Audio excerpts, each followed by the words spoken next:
In Somalia, as many African countries, we discuss solutions and negotiate settlements for our problems under a tree. Sitting here today with my brothers and sisters from different parts of the continent under the tan foreign symbol of baobab tree assures me of the endurance of that spirit. As we mark 10th anniversary of the esteemed forum, I would like to congratulate and commend its organizers for staying true to that spirit and maintaining a significant platform that engenders frank discussions to explore African solutions to Africa's most pressing problems. Your Excellencies, we have saying in Somalia that says, "Regowashis wa nabad," which translates to peace is the bed on which men can rest. Our continent is contending with unprecedented threats that impacts the survival of our people, our landscapes, and very existence of our nations. We can spend hours listening to these threats and analyzing their causes and effects. However, I believe in order to build resilience in our respective nations and in our continent as a whole, we must contend with two significant factors that could have the biggest impact in addressing any threat: connectivity and people.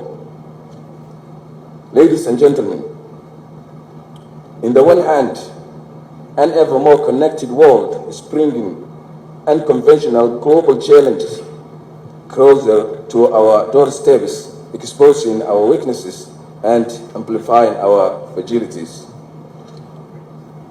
On the other hand, the lack of connectivity in our continent and in many cases within our nations as well is hindering our ability to pool our resources and individual advantages to respond to challenges adequately and collectively. The absence of adequate infrastructure and the inability to access basic services and economic opportunities only leads to exclusion, fuel conflicts, and threatens peace and stability. And as the COVID-19 pandemic demonstrated, infrastructure connectivity can play a significant role in preventing emergencies from becoming endemic.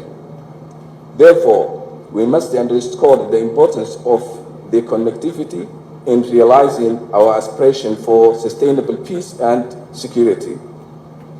Your Excellencies, ladies and gentlemen, here in our rich continent, the most significant asset we own is our people.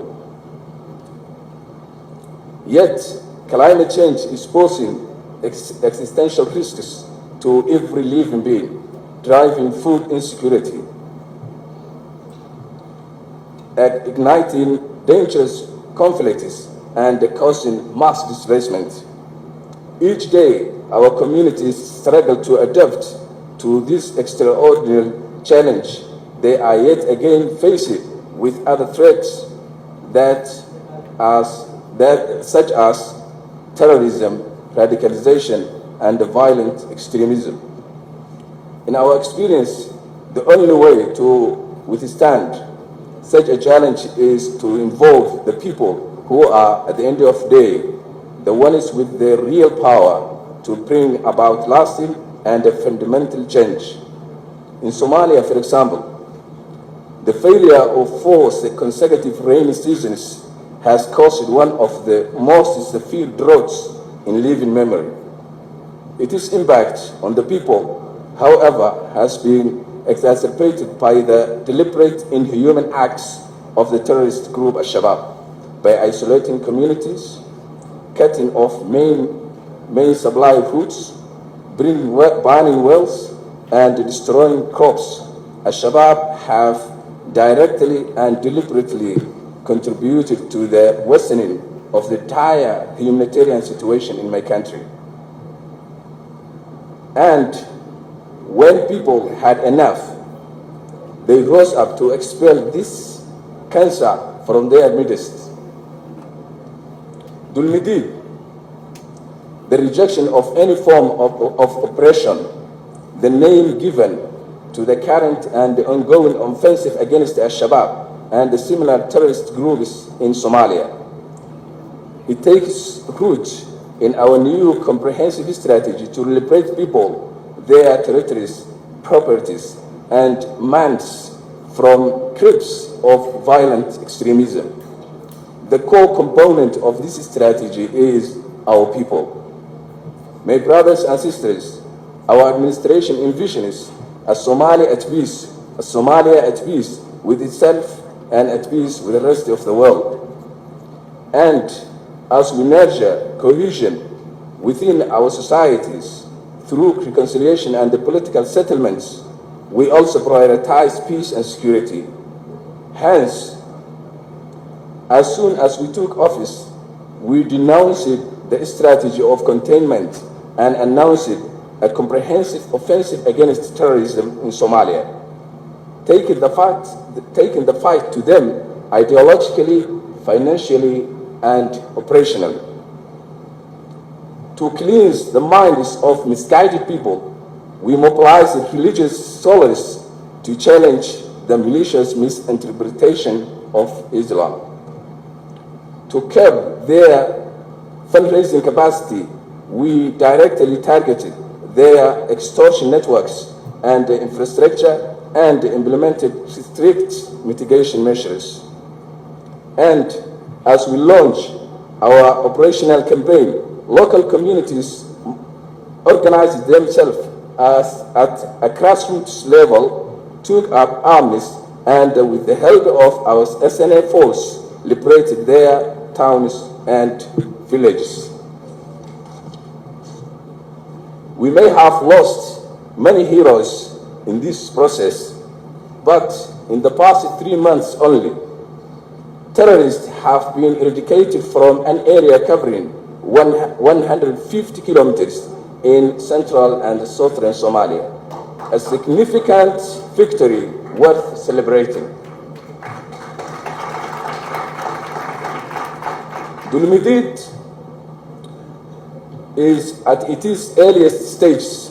However, its success so far can serve as a proof of concept for a model of promoting peace and security through the effective engagement, empowerment, and mobilizing of local communities. It would be great to see this model replicated everywhere. Innocent people are suffering at the hands of the ruthless gangs attributing misguided nations to religious ideologies in order to oppress and enslave communities. Our people are the key to attaining this peace, stability, and prosperity we aspire to. Our role as their leaders is to provide them with support and instill a positive shift in their mindsets that will encourage them to take constructive actions. In conclusion, please accept my sincere gratitude for the opportunity to share my thoughts in this unique platform. Thank you very much.